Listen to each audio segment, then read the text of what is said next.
Amen. Tuloy tayo sa ating pong gawain.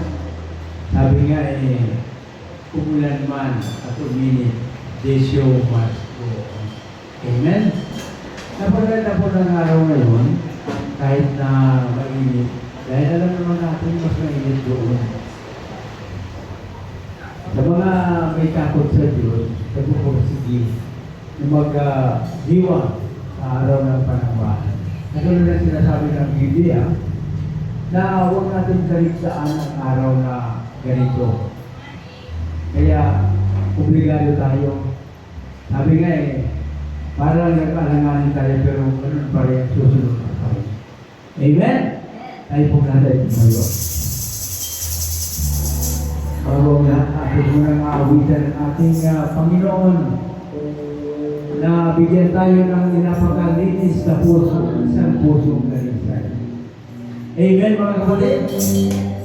Amen ba mga kapatid? Amen! Ayan, hallelujah! Napakasaya ng buhay kapag may ganito kong gawain. Ayaw mas natin, kailangan natin ito. Kaya, atin pong ipapalinis muna ang ating mga puso sa pagpamitan po ng isang awit na langin ang puso dalisay. Hallelujah!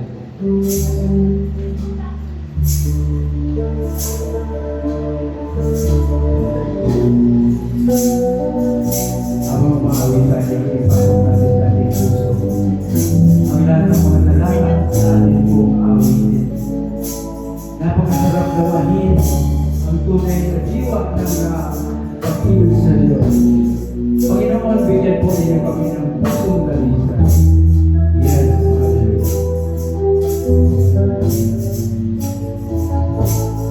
Pusong dalisay ang aming nais.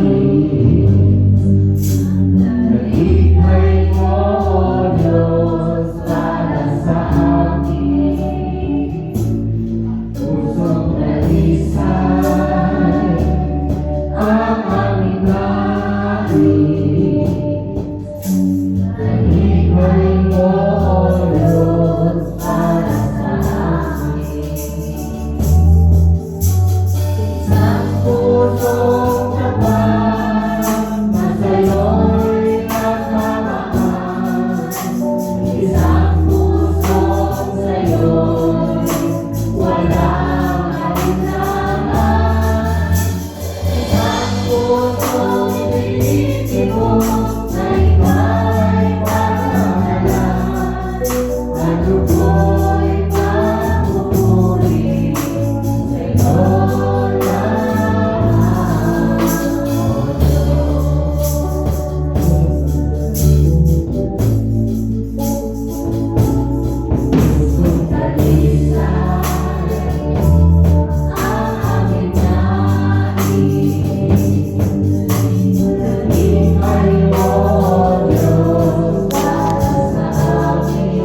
dakila, pinakamakapangyarihan sa lahat, mapagmahal at mapagkalina.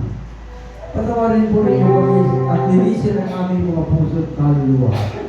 Alam po namin hindi niyo pinakikinggan ang mga dalangin ng mga makasalanan. Ituwid po ninyo ang aming mga pagkakamali. Mahawag po kayo sa amin.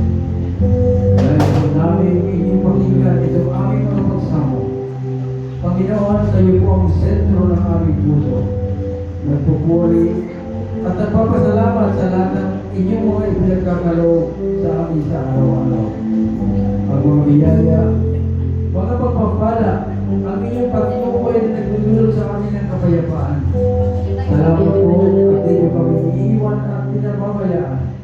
Pinupuri namin ang Amang Diyos na dakila, ikaw ang bukal ng higaya, ang buhay at pag-asa. Ligapit po ninyo ang inyong sa inyong kaharian ang inyong mga anak. Ang bawat pamilya, kalikahin po ninyo. Sila lalong-lalo na ang dumaranas sa matinding pagsubok. Iniadalangin po namin ang mga hindi nakadalo sa araw nito. Ang aming puputihin, Pastor, si Pastorol, tanong po siya naroon. Iniadalangin po namin na sana Panginoon pagsubayin ninyo at ingatan ang siya at ang kanyang sambayan. Panginoon, sa aming pagtitipon, kami po ay susunod at pagpapakuba. Nagsusumamo na samahan po ninyo kami sa lahat ng oras. Kahilingan po namin ang inyong presensya at pagtubay. Nais po namin laging madamang inyong dakilang pagmamahal at malanasan namin ang inyong kapangyarihan. At puspusin po ninyo ang inyong banal na Espiritu ang lahat ng mga narito. Sa mga mag-aawit, kunin po niya sila ng kapangyarihan upang maranasan ng bawat isa ang kapuspusan ng aming mga kaluluwa. Sa magdadala ng inyong mga salita, punin po ninyo siya ng iyong karunungan na laging kumumatanim ang bawat pusong na naririnig ang binhi at tumubo upang mag-alam ng pananabik at pagnanasa sa iyong mga salita. Pagsubayan po ninyo kami sa pangalan ng Ama, ng Anak at ng Espiritu Santo. Amen. Hallelujah. Hallelujah. At tinatawagan ko na po ang ating pong choir dito. Hallelujah. Amen. Basahin po natin awit 43:4. Salambalan mo, O Diyos, ako ng Biblo, na maggalak at ligaya ang sa aking iyong bulo, sa saliw ng aking antay, pinagpupuri akong lubos. Yung lubos na awit ako sa Diyos, ng aking Diyos. Bakit ako mababahala ang aking pagpapilapis sa Diyos, ako ay aasa sa kanyang. Hindi ako magpupuri sa Diyos ko na pagligtas. Ito ang aking pagpupuri sa kanya ko. So sa aking pagpupuri sa mga ito, pagpupuri ang ating ipayag. Sa kayaraman tayo sa ating. Salamat natin ang Diyos.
Dahil lagi kami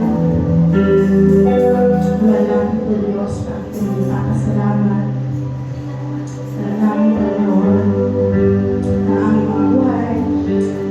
Hindi lang para sa aming mga sarili, hindi lang para sa aming pamilya o Diyos. Sa aming pagpuli, Panginoon, pagpuli na pagpuli mo ang aming pag-iisip, aming commitment, Panginoon, aming mga nais o Diyos na kami unang halangin, Panginoon, hindi ang kasarapan sa buhay, Panginoon, hindi ang pagbilikod sa iyo, Diyos. Dumaan mo namin sa pagsubok, Panginoon, dahil ikaw ang unahin, sapagkat karapat-dapat ka. Ibang bagay, Panginoon, maglibay sa amin sa iyo. At sa aming pag-aalis mo namin, Diyos. Panginoon, hindi ang gusto mo sa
tayo. Amen. Nakikita ng Panginoon ang ating puso. Kaya alam niya kung sino talaga ang totoong nagdiriwang ng araw na ito. Kaya, mga kapatid, sabi nga sa 1 Corinthians 14:26, mayroon talaga daw ng magpapatuto. Sabi may aawit at nagawa na natin at magpapatuto. Kaya nga sabi ko, nabuos sa isip ko lang, kung hindi natin ito ginawa, magkukulang ang ating panambahan. Kaya, sino po sa inyo ang pwedeng magpatotoo at magpuri sa Diyos? Amen. Sabi na po, Lord, kaya si Sister Lee. Yes, hallelujah, Lord. Purihin ang Panginoon sa buhay ng ating kapatid. Hallelujah. Magandang umaga po sa ating lahat. Gusto ko lang po pasalamatan si Lord sa mga pagsubok na binigay ng araw-araw sa aking buhay. Kasi nalalampasan ko rin po. So, sabi nga, diba, kung walang pagsubok, wala kang Diyos. Diba, sa buhay natin. So, at saka nagpapasalamat po ako kasi 17 years na ako na mag-isa lang sa buhay, pero pasalamat na ako dahil okay naman po. Lahat naman ng pangangailangan namin na ibibigay si Lord. Magtiwala lang tayo. Yan lang po. Amen. Sinabi nga ng Biblia na walang pagsubok na hindi natin mapagtagumpayan kung tayo dito sa buhay natin. Sapagkat yung mga walang Diyos sa buhay ay papakamatay na. At pagkatapos ang iba ay gumagawa ng masama, ang katuwiran nila, ganito. Total, hindi lang naman ako. Marami naman kami doon. Magpakasama lang ako. Kaya, hindi nakapasa sa pagsubok ng Diyos. Amen. At tatawa po talaga isa pa. Sino ba po ko dyan ang medyo may talagang problema man o napagtagumpayan natin? Hindi na kayo. Amen.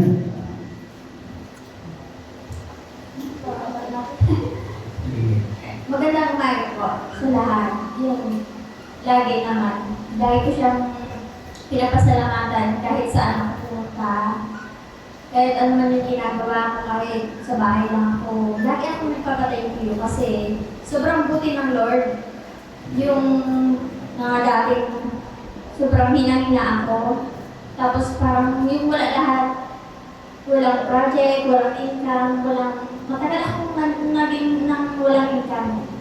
Siguro nagkalahating taon, wala akong income. Pero sabi ko nga, salamat pa rin kasi nagtataka ako kung bakit saan ko nakuha yung lahat ng mga pangangailangan ko kahit na wala akong trabaho.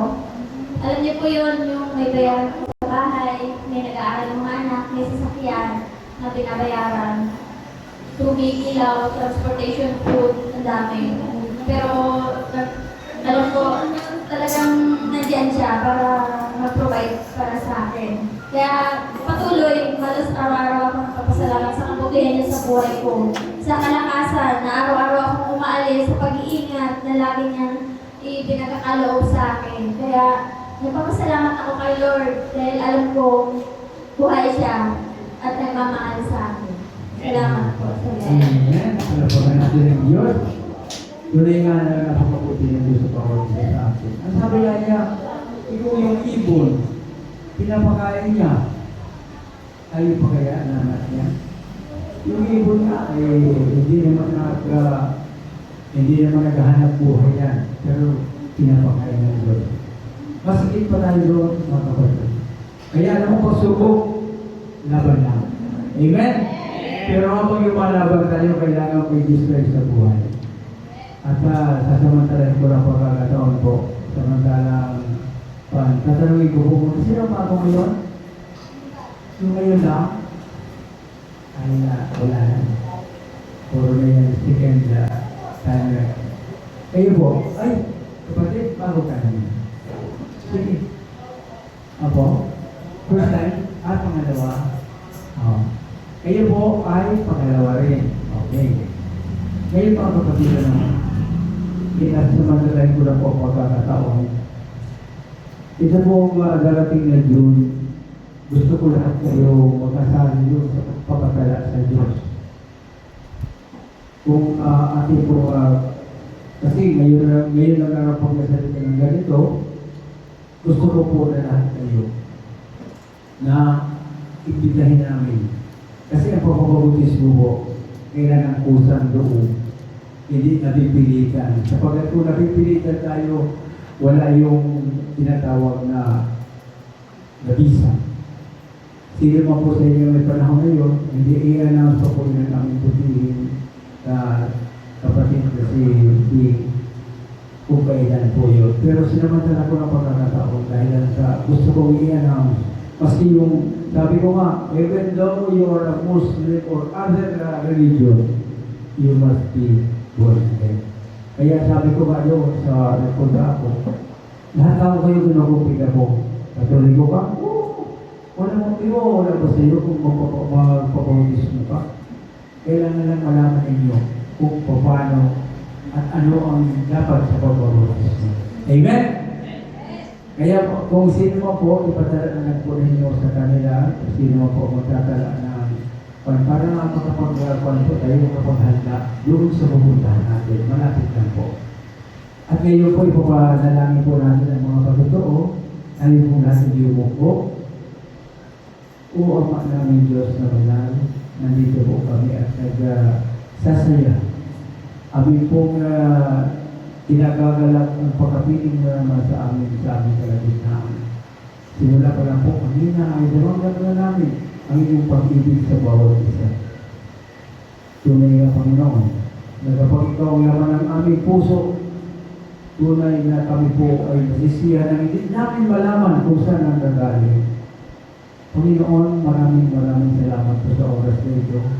At dalangin po namin lagi, habang kami nabubuhay, ay pagtibayan kami ng inyong mabanal na Espiritu upang ang kapayapaan sumaamin lagi. Panginoon, paspasan po dito lahat ng aming mga pagtuto sa araw na ito at magsilbing kalakasan at magsilbing inspirasyon sa bawat isa. Paspasan po dito kami lahat at ito ang aming madalangin sa pangalan ng Ama, ng Anak at Espiritu Santo. Amen. Amen. Dalawang bahagi na po ang ating tinapos sa araw nito doon sa chapter 14 ng 1 Corinthians at verse 26. At ngayon naman, yung isa na pinakamahalaga na bahagi ay ang sabi nga ng Matthew 4, sabi ng ating Panginoon Kristo, nabubuhay ang tao hindi lamang sa tinapay, kundi sa mga salita na nagagaling po sa bibig ng ating Panginoong Diyos. At ngayon, ang gagamitin ng ating Panginoong Diyos upang maghayag ng kanyang salita ay tinatawagan ko na po ang ating po Pastor dito. Amen. Palapakan natin ang Diyos sa mga Pastor dito. Hallelujah.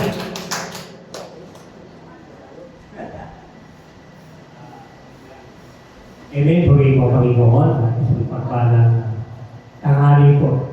May 30 minutes ng power na po. So, alam naman natin na tayo naipit talaga sa oras. Ano po? So, pinagagalak na muli gamitin ng Panginoon sa kanyang buwasan.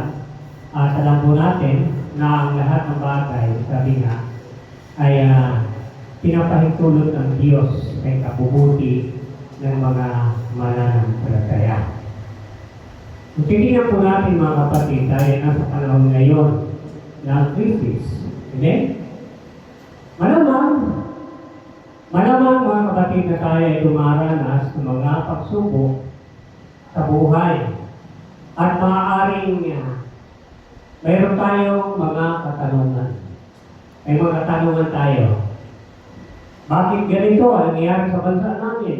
Bakit ganito ang nangyayari sa trabaho namin?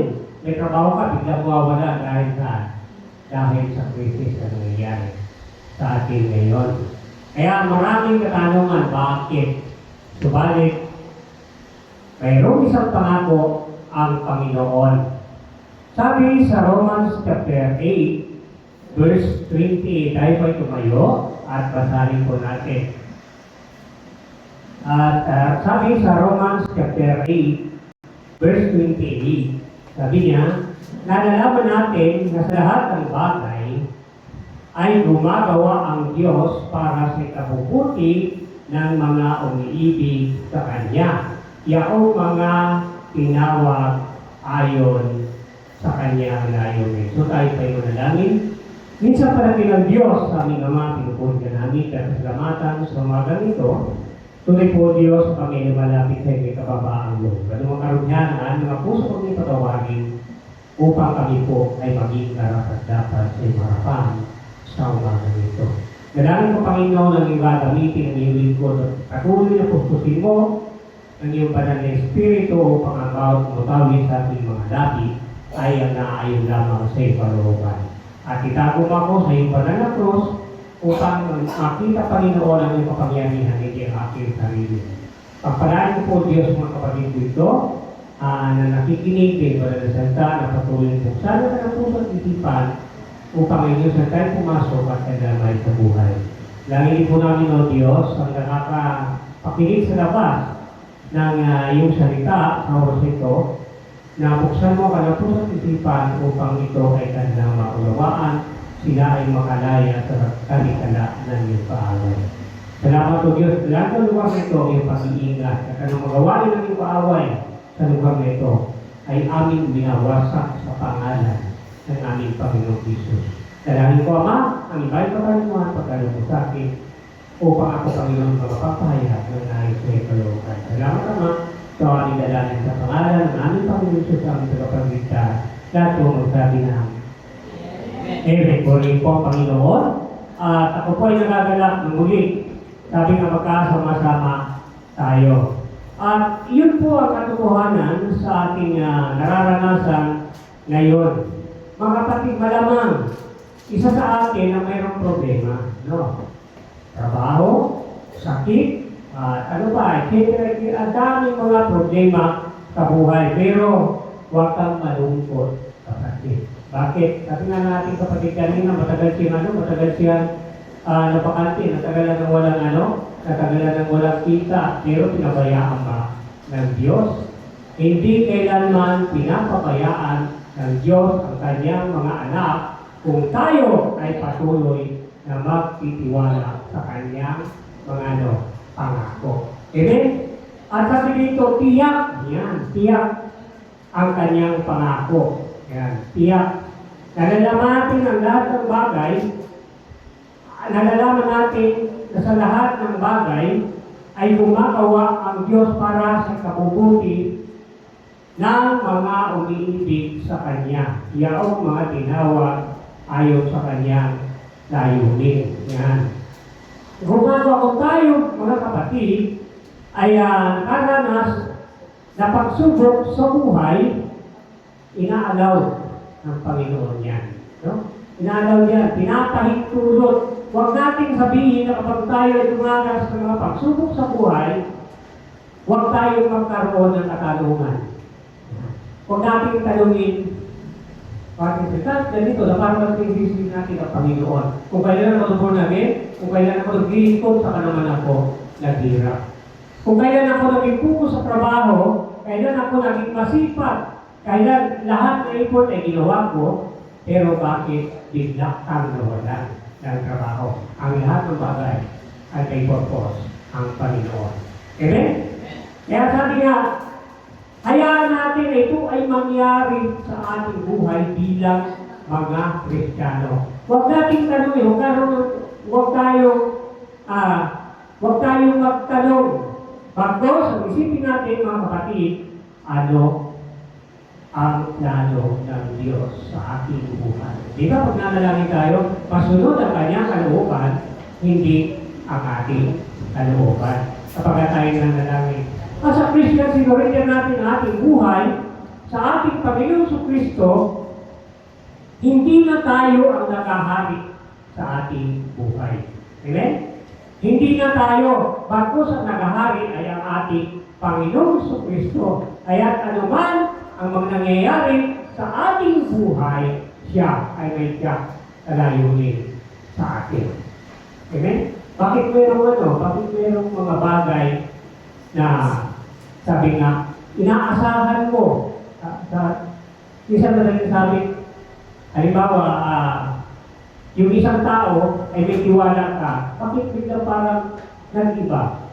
Inaalaw ng Panginoon. Pinakikita ng Diyos na mayroong kalinaan ang bawat isa. Pero sabi nga, dapat ba na magkaroon ka ng sama ng loob? Hindi po. Inaalaw ng Panginoon yan as a Christian. Yan. Pinaninitulog ng Panginoon ang mangyayari yan dahil siya ay may pangako. Kung hahawakan natin ang kanyang mga pangako, tiyak yan, mga kapatid. Kapag tayo ay nagtiwala, pinahawakan natin ang ating mga sarili kakayanan, lahat ng bagay po ay wala. Ay hindi po kaya. Yan, hindi po kaya. Wala kang magagawa sa kanang sarili mo lamang. Kundi ang ating Panginoong Kristo lamang ang ating aasahan dahil tapat ang kanyang pangako. Kaya sikapin natin mga kapatid na sa lahat ng bagay, tayo ay gagawa ng mga desisyon sa ating buhay na kasama natin ang ating Panginoon. Amen? Ano ang plano sa ating buhay, lagi natin siyang isama. Dahil siya ay mayroong higit na alam kaysa sa kaalaman natin. Kung ano man ang nangyayari sa ating buhay, alam ng Diyos yan. Alam ng Diyos yan. Anak, may kahinaan ka pa. Dito ka dapat. Parang isang estudyante. Ang isang estudyante, kapag hindi mo napasahan ang isang subject mo, balikan mo yan. Pabalikan mo yan. Bakit may mga bumabagsak na estudyante? First year pa lang ba, hindi makarating ng second year. Ibig sabihin, hindi niya nalalampasan ang mga pagsubok, yung mga exam sa kanya. Ganun din tayo mga kapatid. Hanggang di natin nalalampasan ang mga pagsubok sa buhay, paulit-ulit lang na mangyayari sa ating buhay. Bakit hindi ka malaya sa puot? Hindi ka makalaya sa puot sa iyong kapwa? Ayaw mo kasi palayain. Parang isang lubo lang yan mga kapatid. Ang isang lubo, kapag ito ay lumipad na may tali, at hawak-hawak mo, hindi siya makakalis. Hindi siya makakalis. Ano ang dapat mong gawin? Sabi nga, bitawan mo yung lubo. Bitawan mo ang tali para siya ay makalaya. Mga kapatid, yan ang napakahalaga sa atin bilang mga Kristiyano. Matuto tayong sumunod sa ating Panginoong Jesucristo kung ano yung kanyang itinuturo. Dahil ang lahat ng bagay, siya ang nagpapalitulot. Mabuti man yan, kung masama, mayroong itinuturo ang Diyos sa bawat isa sa atin. Bakit paulit-ulit ang kapatid kong ganito? Bakit? Marami ka katanungan. Hindi ka kasi marunong mag-unawa. Hindi? Kaya sabi nga, mapalad ang taong umuunawa kaysa doon sa inuunawa. Mapalad ang taong maunawain. Sabihin, nabubuhay siya ayon sa Espiritu. Mamuhay tayo ayon sa Espiritu. At kung tayo pinapatubayan niya, wala na tayo sa ilalim ng pag-akon. Amen? Napakaliwanag ng Galatians 1:22 na sabi nga, mamuhay tayo ayon sa Espiritu. Kung mamuhay tayo sa Galatians 5:19, gawa ng laman yan.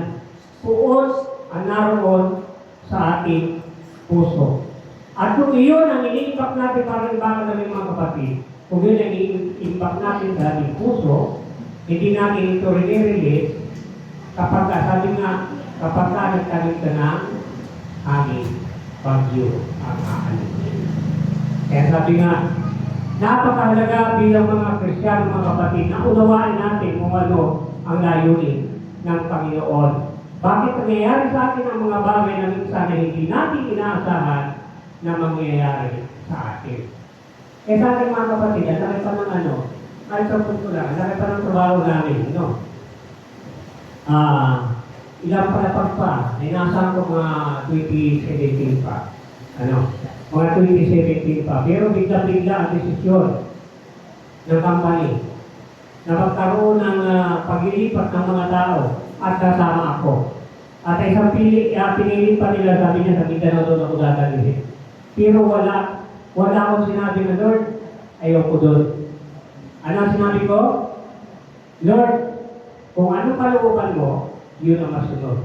Hindi ang kalooban ko. Ikaw, Panginoon, ang mamuna. Alam mo yung mga bagay na yung mga bagay na mabuti sa iyong anak. At alam ko na hindi mo ko pabayaan na mawala sa ministry. Bigla desisyon. Lumag-meeting kami ulit, sabi niya, huwag ka na doon sa Mindanao, dito ka na malaki. Purihin ng Panginoon at magkasama pa rin tayo. At kung ako sa Mindanao, wala na. Doon naman ako sa Mindanao, pakakako na naman yun. Ilang taon. Purihin ng Panginoon, gano'ng mabuti ang ating Panginoon. Hindi ako nagreklamo sa Diyos na bakit ganito. Nandito ang aking pamilya, tapos dadalhin mo ako doon, wala pa akong reklamo sa Panginoon. Bagos, sabi ko, Lord, ikaw ang mamuna, ikaw ang maghari, ikaw ang aking Panginoon. At kaya mong gawin ang mga bagay na imposible. Wala ang imposible kayo. Yun ang sabi ko, Lord, bahala ka na po. Okay, tapos pinagkatiwala sa Panginoon. Bigyan sa akin isang project, yun nga lang sa ilalim ng lupa. No? Ay, miniro naman po tayo, kaya alam natin yan. Doon po ako sa Buwig, sa Valenzuela. Purihin po ang Panginoon. At hindi inayaan ng Diyos na ako ay malayo sa kanyang upasan. Kung napakarami ng mga simbahan, napakarami sabi nga, pwede natin ang tiro iba kung saan pinili ng Panginoon. Alam mo yung friend ko sa Panginoon, nung araw, Lord, pag dinalab ako sa isang lugar, bigyan mo ako ng simbahan kung saan ako yung gagamitin. Nang ako po yung mapunta dito ng mini park, unang project ko ay Sunlight. Yan Sunlight Financial, dito sa Global. Ang lagi ko yung pinapadalaran sa Panginoon, Lord, bigyan mo ako ng simbahan na kung saan ako yung gagamitin. Nag-aatin po ako sa Victory, yung sa Market Market, o sa kabila, yan ako nag-aatin. Pero walang kapanatagan kung nararanasan. Kung doon napakaraming tao, pero wala akong kapanatagan. At alam ko, ang Diyos ang bigano sa aking buhay. Habang ako po naglalakad, dito sa mini park, ako pa ito dati, may mga biguhan pa dito. Yan, yung mga biguhan pa, nadaanan ko po ito. So namin dito pa lang yung malinis sa may harap ng simbahan. At ito ko po natagpuan ang David Christ. At ilang araw lang po, ilang linggo ako nag-a-attend. Nabubuhay ako na parang attender. Subalit nung ako ay matagal na, nag-stay muna ako. Nakita ko ng ating kapatid na yumao, Sister Linda, Brad, magagawa ka rin. Sabi ko doon po sa amin. Pero alam ko ang plano ng Diyos. Dahil alam ko kung saan ko ang gamitin ng Panginoon. Dahil ayon sa Matthew 28:19, yung panghayo. Natin ano? Matthew 28:19, yung panghayo, napakahalaga. Kaya, napakahalaga sa ating bilang Kristiyano na unawain natin kung yung Great Commission. Kung sa tinawag ka ng ating Panginoon, mayroong purpose ang Diyos sa buhay mo. Hindi ka magtataka, hindi mo inaasahan bakit nakakatayo na ako ngayon. Bakit nakakapag-share ako ng salita ng Panginoon? Yun ay dahil plano na ng Diyos yun. Bago ka pa ipinanganak, may plano na ang Diyos sa iyong buhay. Kung may plano, malamang magkaroon tayo katanungan. Kung may plano sa akin ng Diyos, bakit ako nabuhay sa kasalanan? Walang tao hindi nasasala. Kaya kung naranasan ng mga bagay na yan, para masasabi mo na kung ano ang kasalanan. Diba si Apostol Pablo, yung pinag-aaralan natin, siya ay gusto kumain pero hindi niya magawa. Si Apostol Pablo ay ang sabi ka na tinatawag na Saulo, isang mamamatay tao. Isang mamamatay tao siya. Hinihila niya yung mga Kristiyano na nagtitipon At talagang hinihingan niya, hindi siya niniwala. Ayaw niya maniwala, Apostol Pablo. Hanggang sa dumating ang time, napapunta si Damasco kaya hindi nakakita. Nabulag. Yan. Narinig niya ang boses ng Panginoon. Narinig niya, bakit ko ako pinag-uusin? Yan. Doon natin makikita ang kabutihan ng Diyos sa buhay ng bawat Kristiyano. Si Apostol Pablo, napakasamang tao, bakit naging isang lingkod ng ating Panginoong Kristo? Yung po at tinatawag na pagbabago. Kaya nga sabi nga, nais ang Diyos sa patunayan na walang imposible sa Kanya. Kahit kapag kriminal na tao, kaya kang baguhin. Ang ating Panginoon, kung isusurrender mo yung iyong buhay sa Kanya. At tatanggapin mo na siya ang Diyos ng iyong buhay. Hindi ka magiging reklamador. Yan. Hindi tayo magiging reklamador. Kung saan tayo nagay ng Panginoon, kung ano yung sabi nga, kung nilagila po, nagawa na yung Panginoon, pag-amisan tayo. Kung naglilinis ka ng ministry yan. Ako nga po, lagi ko nasasabi sa inyo nung araw, dahil ako po ay, sabi nga, panatikong katulik ko, lahat po tayo dyan, nagaling. Salamat po dahil kahit katulik ko ako, nalaman ko na may Diyos. Yung po kasi, nagturo pa ako sa katikista, alam ko na may Diyos.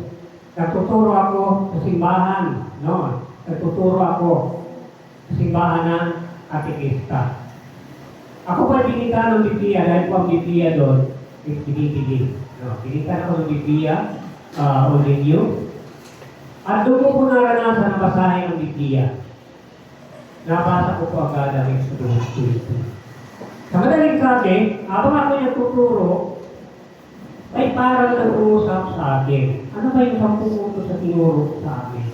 Muli ko pong kinuha yung 10 utos sa kopya ng Katolik, yung 10 utos sila, sinasabi ko. At doon po ako nagkaroon ng katanungan, kaya Kuya Ed, sabi niya yung head namin sa katikista. Sabi Kuya Ed, saan ba ibig sabihin dito? Saan ka ba kumuha ng 10 utos sa Biblia niya? Sabi ko, kung sa Biblia ito, bakit naiiba? Sabi niya, wala kang karapatan magtanong niya. Si Father lang ang karapatan, magtaliwanan niya. Sabi niya, itanong ko kay Father. Inanong ko kay Father. Dahil ako'y makulit. Dahil sabi sa Janika ito, kung patuloy kayo sa luta ating aral, tunay na kayo mga alagat ko, may kilala niyo katotohanan at ang katotohanan ang magpapalaya sa inyo. Dahil ito makulit, ang ilim ko, tinanong ko si Father. Sabi sa akin ni Father, di ba na yung natututunan mo? Huwag ka na magturo dito ng katikista. Huwag ka na magturo. Naging aktibo pa ko sa Jedi o nagtuturo. Purihin ang Panginoon dahil yung Biblia na yun, pinugamit-gamit ko. Yun yung patuloy na tinuturo ko, doon ko kinukuha yung aral sa Biblia na yun. Kaya, hindi na masasabi na ibang Biblia yung aking ginagamit. Doon po natin makikita mga kapatid na ang lahat ng bagay ay may purpose ang Panginoon. Mula sa Katolik, yan, aktibo sa Jedi, pero napunta sa Bordares. Bakit? Yun po ang plano ng Diyos sa bawat isa sa atin. Kung naunawaan po natin ang plano ng Diyos sa ating buhay, hindi tayo pwede magtanong sa Kanya. Hindi tayo pwede. Bakit sasabihin natin, Lord, ano po yung plano mo sa atin? Wala tayong karapatan magreklamo. Muli mga kapatid na patuloy na mararanasan natin ang mga bagay na hindi pa natin nararanasan. Nasabi nga bilang isang Kristiyano, lagi natin ihanda ang ating sarili dahil alam natin na mayroon pang higit na ipapaitulot ang Diyos na mangyari sa ating buhay upang tayo ay magtagumpay bilang isang Kristiyano. Sabi po kaming mag-asawa, Parehas po kami naglilingkod sa Panginoon noong araw na Palilipay mo ano, dalawa pa lang anak namin. Dalawa pa lang yan. Kami nakahayin ng salita ng Panginoon. Subalit tayo bigyan po sa ating sarili ni Lord. Yung ako po ay naturo na sa Bible study. At ako po ay nag-aaral sa Marinis Norte Christian Center. Ako ay na-assign bilang isang diakono. May hawak ang mga Bible study. Nakahayo kami mag-asawa dahil bahagi ng aking training. Ano po, aktual na pag-aaral. Kaya sabi ko lang doon, Lord, ano man ang mangyari, susunod ako sa iyo. Kung ano yung dinipir mo sa Panginoon, doon ka susubukin ng kaaway ng Diyos. Diba? Kung ano yung dinipir mo, kaya lagi po natin tandaan na sa ating pagdidiktara, na pagsasabi, tandaan po natin yan. Ano? Tandaan po natin yan. Dahil kung saan tayo, kung ano yung sinabi natin, doon yung susubukin tayo ng kaaway ng Diyos. Sabi ko, Lord, kahit anong nangyari, paglilingkod ako sa iyo. Hindi inaasahan, nagputis yung aking asawa, namatay yung anak ko. Ano? Sabi nga, pagsubok sa aking buhay, pati tatay ko, nanay ko, sabi niya, yan, uubusin tayo, nagbago kayo ng religion. Dahil, panatiko ako katuloy ko. Nagbago kayo ng religion. Ako po ay parang nag-aalinlangan na. Sabi nga, parang nag-aalinlangan ako sa sarili ko, baka nga tutuyo. Nagbago ako ng religion. Pero ano sabi ng Panginoon? May isang daang religion taman. Kung hindi tunay at totoo ang relasyon mo sa Panginoong Kristo, walang kaisan ang lahat ng Diyos. Yun po sinagot ko sa aking tatay. Sabi niya, kahit na 100 pa ang religion ko, kung wala naman akong relasyon sa ating Panginoong Kristo, wala rin kaisan. Dahil makaktan ko man ang bugyaman ng mundo ito, kung wala ako sa Panginoong Kristo, wala rin kaisayan.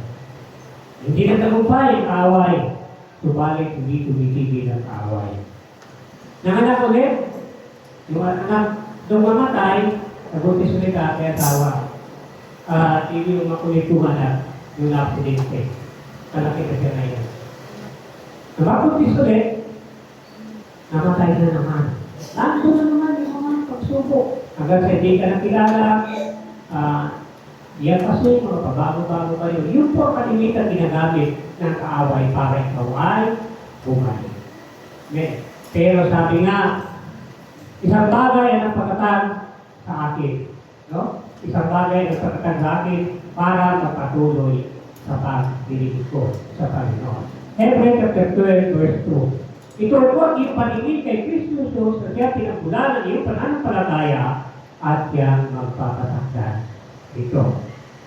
Tandaan po natin, itanin natin sa ating isip na kapag nanay Kristo ang ating pananampalataya, si Kristo ang pundasyon ng ating pananampalataya, siya ang patuloy na kumikilos sa ating buhay, kaya ipanahinintulot niya na mangyari sa iyo ang mga bagay nito. Baka sabihin mo, Pastor, hindi na naman maglilingkod dahil baka mamatay yung anak mo. Hindi po. Ang lahat ng bagay may kanya-kanya panahon. Sabi nga sa Kristiyano, ang kamatayan ay pintuan ng buhay pagkabuhay. Sabi nga isang sitaw, isang malaman, hanggat hindi siya mamamatay, ay hindi siya mabuhay. Diba? Kaya kailangan ilibig siya. Ganun din po tayo, mga kapatid. Dahil ang usapan dito ay hindi usapan pisikal. Ang usapan natin ay usapan espiritual. Kaya sabi ng Panginoon, makamtan mo man ang tungyaman ng sanlibutan kung mapapahaba ang iyong espiritu, ang lahat ng iyan ay walang kaisan. Tandaan natin mga kapatid, na ang lahat ng nangyayari sa ating buhay ay may purpose ang Panginoon. Kaya huwag natin isipin na napakahirap maging Kristiyano. Talaga po mga kapatid, mahirap dahil maliit ang daan.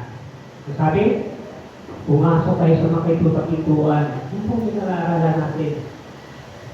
Pumasok kayo sa mga pintuan. Sapagkat manluang ang daan papunta sa kapahamakan. Yung makipot sa pintuan sa dulo nun ay maluwag. Ano? At yung malawak na daan, parang ano po yan, panghuli. Malawak. At iyon ang dinaraanan ng marami. Minsan may mga pilosopo na tao, may malaki na manadanan, bakit pa ako dadaan sa maliit? Dito ako sa malaki. Tandaan mo mga kapatid, pagdating sa dulo, kakahawakan. Samantala yung maliit kadaanan, sa dulo nun malawak. At kakaunti lang ang nakakasumpong nito. Imagine, ilan lang tayo mga kapatid. Kung bibilangin natin ang mga gilingkod sa Panginoon, kung bibilangin natin ang ating mga nag-ating sa simbahan sa araw ng linggo, iilan-ilan lang po yan. Subalit mas mo dun sa mga mall, na may mga artista na pupunta, libo-libo. Kaya sabi ng Panginoon, tindani ng buhangin sa dagat ang makapahama. Sapagkat malawak ang daan papunta sa kapahamakan. Samantalang ang makipot at pintuan, kakaunti lang ang nakakadaan dito. At iyon ang dinadaan ng marami, yung malawak dahil nandun yung lahat ng bagay, dito kami kasi malaya kami dito. Dahil kapag nagpasa ka ng Biblia, lahat po ito ay babalik sa iyo. Babalik sa ating lahat. Dahil ang plano ng Diyos ay nandito sa ating buhay. Nasa Biblia po. Nandito ang plano ng Diyos sa bawat isa sa atin. Kaya kung gusto mo bago ang iyong buhay, nandito ang plano. Kailangan mong sundan. Sa isang building po, napakahalaga ng architect. Yung mga tumatayo, yung mga gumagawa, bumubuhit ang plano.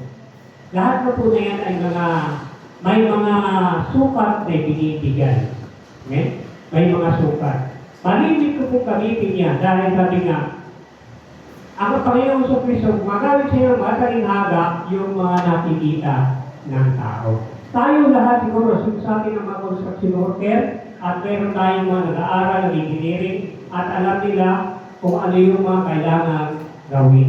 Pag nag-drawing ka ng isang plano sa building mula floor plan, hanggang doon sa excavation, may sukat po yan mga kapatid. Lahat ng bagay na yan. Pumasok rin ka, merong methodology na kailangan mong ipasa para yan ay maaprobahan. Kapag yan ay naiguhit ng architect, naiguhit yan na magtatrabaho, yung mga foreman, supervisor, leadman, at nandun yung pinakamababa, architero, helper. No? Nandun na po yan. Sama-sama yan. Ngunit sila ay kumikilos ayon doon sa plano na may sinusundan. Mayroon po silang sinusundan, mga kapatid. Hindi pwedeng mabawasan kahit isa ang sukat niyan. Dahil kapag ay nabawasan, hindi papasa sa standard niyan. Pagkanay tayo ng isang bata ng isang pundasyon, at sabi nga, lalo na yung kurmol, may sukat po pagbabagal yan. May bilang yan. At dadaan yan sa QC.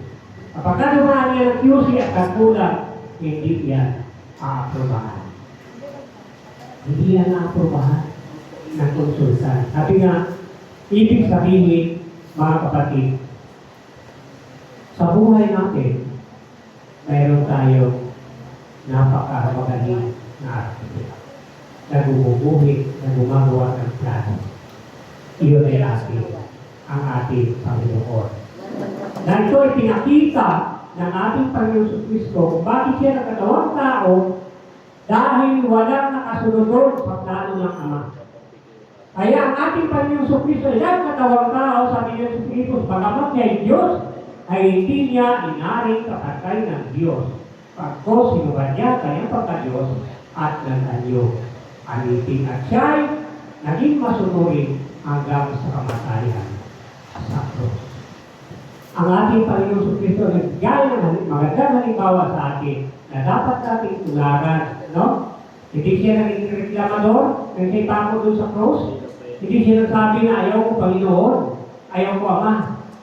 Siya nanalangin, sabi niya, Ama, kung maaari, huwag mo ibigay, huwag mo alisin mo sa akin sa araw ito. Pero, sabi ng Panginoon, sabi ng ating Panginoon Kristo, masunod ang kalooban mo, hindi ang kalooban mo. Ganun din tayo, mga kapatid. ang bawat nangyayari sa ating buhay. Hayaan natin ito'y mangyari. Sabi nga ang bagyo ay dumadaan lang. Malamang masama ang panahon ngayon. Malamang mainit ang panahon, pero bukas taglamig na, maulan na.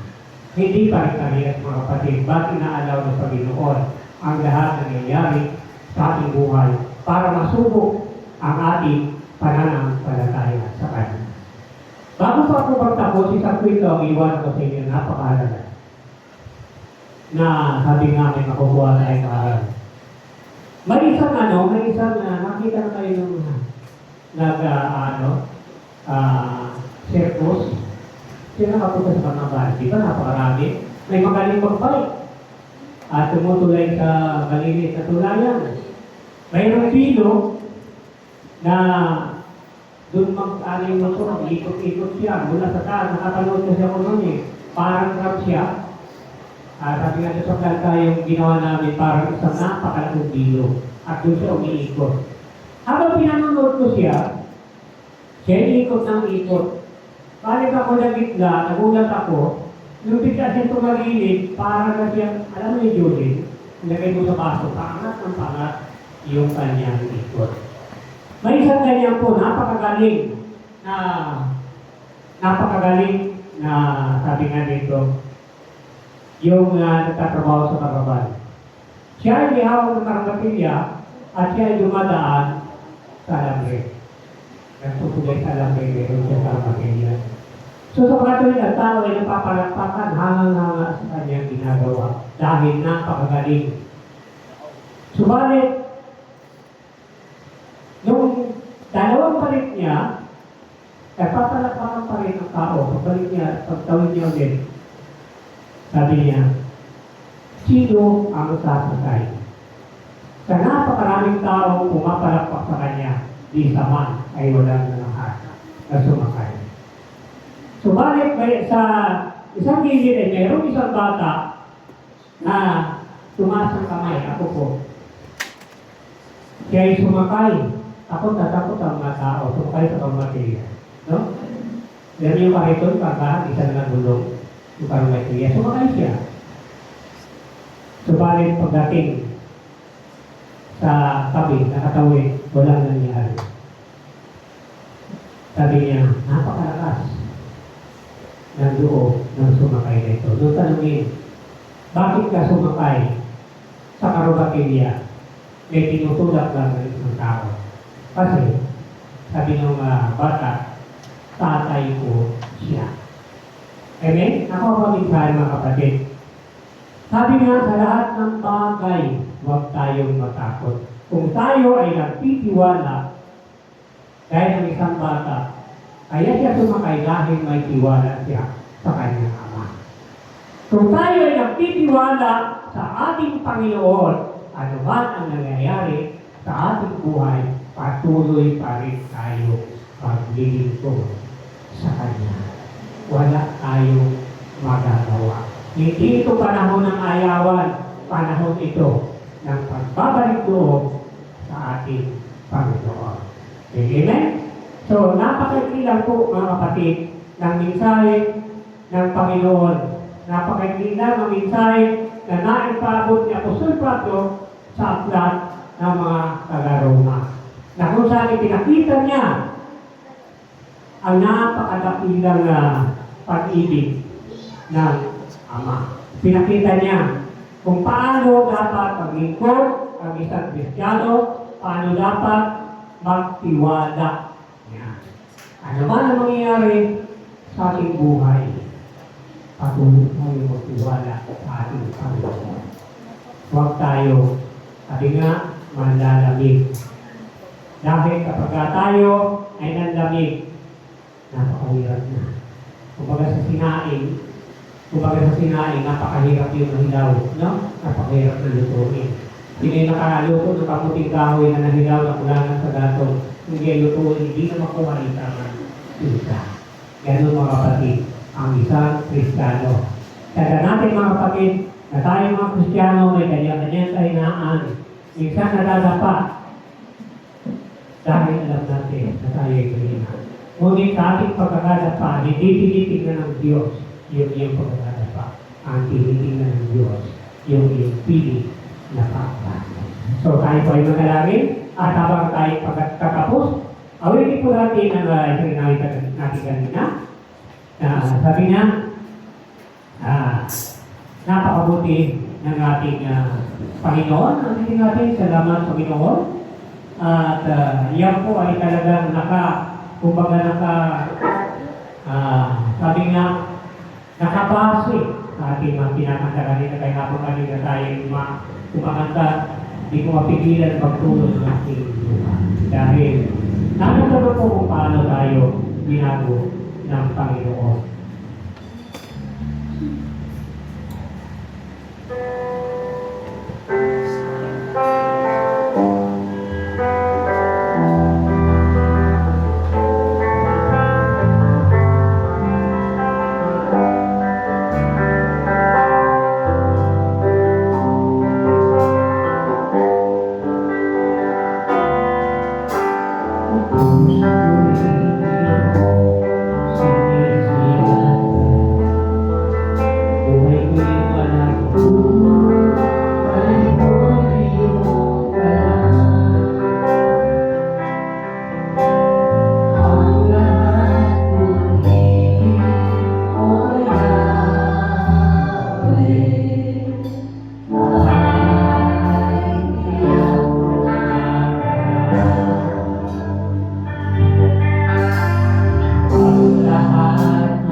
Kumusta na mga kapatid na nag-enjoy sa pagpupuri sa Diyos?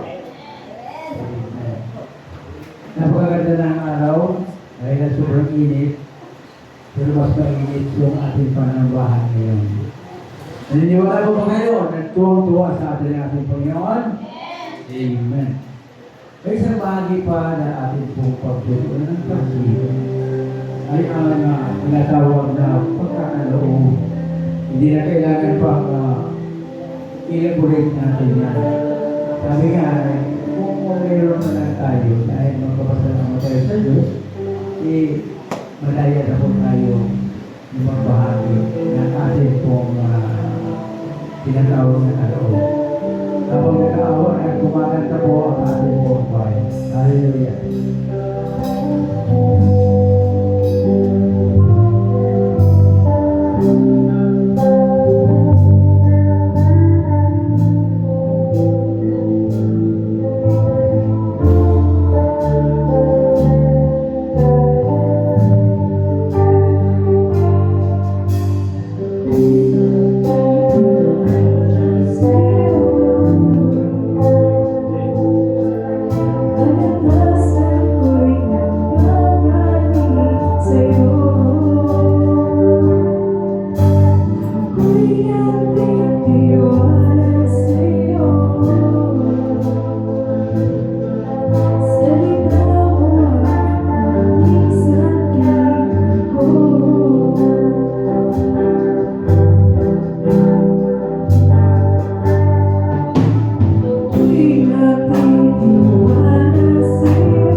Ay mo natayo mo po ang pagkakaroon natin itong kaloob. Pangalaman Diyos, nabanal at kasila, maraming salamat po sa oras na ito. Sa muli, kami po nagkataon sa iyo ng aming po makakaya upang anuman po ang aming gagawin ay meron po pag-iyan at pagpapala o Panginoon. Kaya Panginoon, sa mga pagitan po yung kapangyarihan, basbasan po rin ito sa pangalan ng Ama, sa Anak, at ng Espiritu Santo. Amen. Amen. Dito na tayo sa mga tinatawag na mga paalala sa Tagalog. Tuwing linggo, tayo po ay merong tinatawag na alas 9, may diyan yung magbukan tayo ng parang Bible reading na kakain kaagad tayo ng salita ng Diyos. Pagkatapos, pag alas 10, magsisimula na po ang ating po Sunday service. Tuwing Sabado po, alas 6, magsisimula tayo, ay isang napakagandang bahagi ng ating pong pananampalataya. Katulad ng nasimulan namin yung hapon, gusto ko kasi yung may nagtatanong ng mga hindi sila maintindihan sa kanilang pananampalataya. Nandiyan ako po si kapatid na John, ang dami po niyang natanong at alam ko po na satisfied siya doon sa mga kasagutan. May mga bagay siyang naitanong na sinabi ko na wala po yung sa Biblia at iintindihan naman po niya. Kaya kailangan talaga sa pag-attend ng mga ganitong sinasabi natin na parang full study, kailangan mayroon tayong fruit of the Holy Spirit. Pag may fruit of the Holy Spirit tayo at broad-minded tayo o kaya may tender-hearted tayo, maraming pagkikita po natin very exciting po. Ganado-ganado Holy Spirit na magbigay ng kanyang karunungan sa bawat isa. Ang saya po namin kagabi. Napakasaya po. Dahil sa kulang po yung oras namin, hindi po ba kapatid na Joy? Kulang yung oras. Kasi marami pa siyang gusto malaman tungkol sa pananampalataya. Ang tinanong po ay sinagot ng Biblia. Kaya sana po, dumalo kayo. Napakaganda po. At malaya kayong tanong, sasagutin ng Biblia. Amen?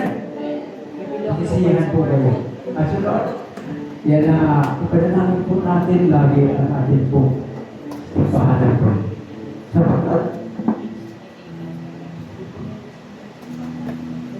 pakiramdam ko po, sinabi doon sa 2 Chronicle sa 7, sa chapter 7, na napakaganda po ng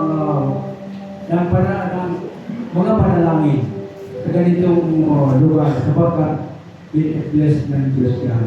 Ano mo pong hingi natin? If by group, ibibigay sa atin. At nangyari po yan sa mga panahon na yun sa pamamagitan po ng group prayer. Kaya, ang atin po, maski nasa bahay kayo, huwag natin kalilimutan, may panalangin ang ating simbahan.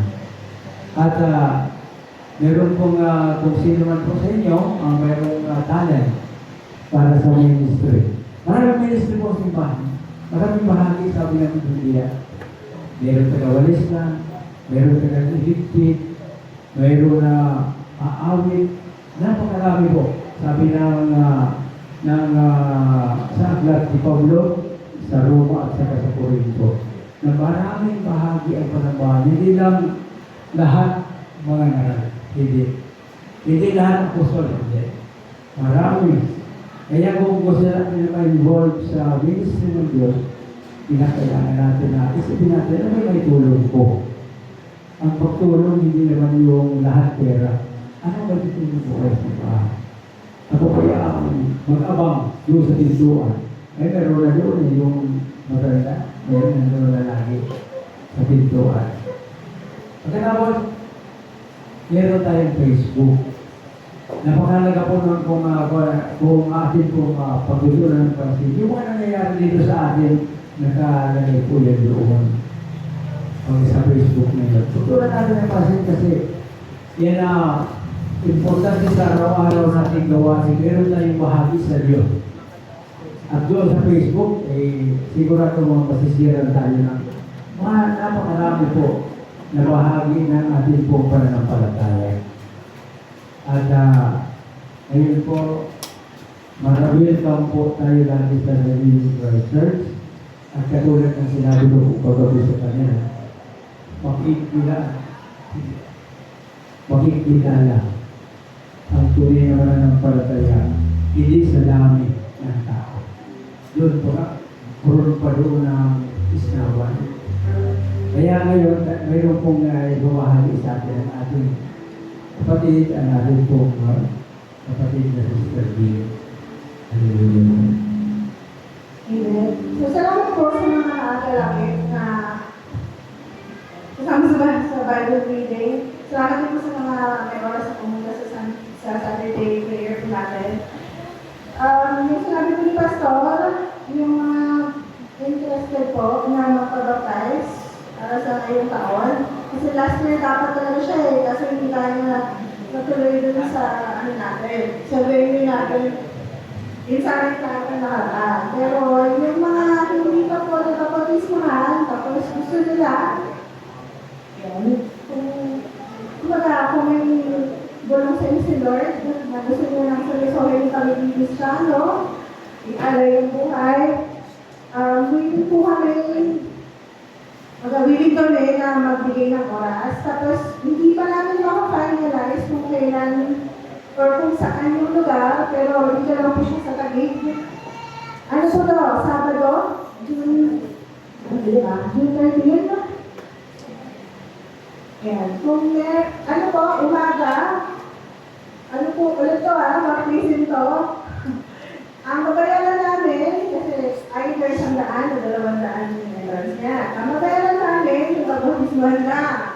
Hindi siya swimming na happy-happy lang. Happy tayo, pero pwede kayo sumunod kung gusto niyo kung gusto niyo po supportahan yung mga baptismahan. Pero hindi na po namin support. Yan. So, ano lang kami, dito lang, either po sa Air Force, na pool, o kaya sa Villa Monica, sa Maderos. Meron pong listahan dito para sa mga gusto sumali. Mag-listahan po sila. Yan. So, sa susunod na pagdak ko, pwede po natin silang sabihan direct. Ito, sa mga interesado. Tapos, meron pa rin po, pag mag-review na lang, anniversary na, sama po natin sa kanalangin. Ito, yung mga ministry po, pag-usapan nila kung ano yung special number, yun yung pag-ihit na to alam natin. So, anniversary lang sila. Ito, sulat na lang po dito yung gusto sa mga, ulit, June 13, nandun po kami siguro, alas 8 na po sa yun.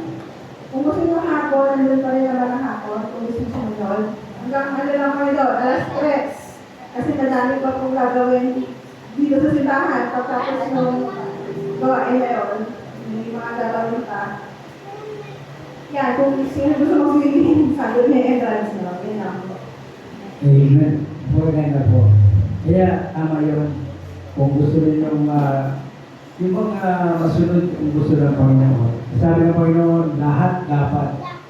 Hindi na po pinagumang kahit na sa kahit na nung sekta sa taong mahalaga, bautismo talaga sila.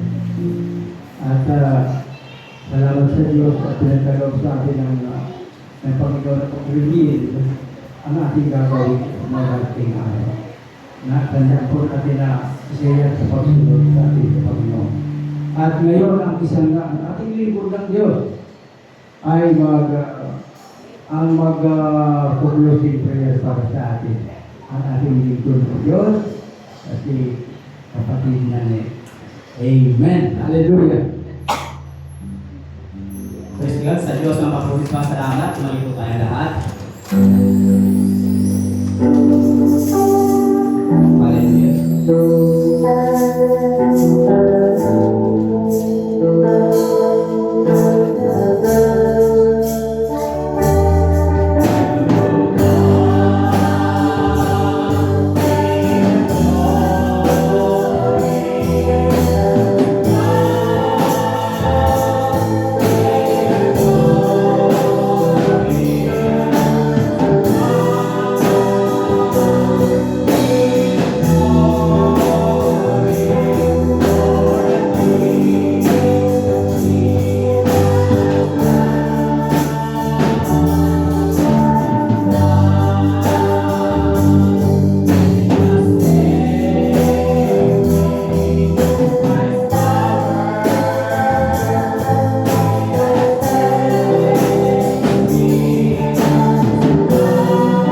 maraming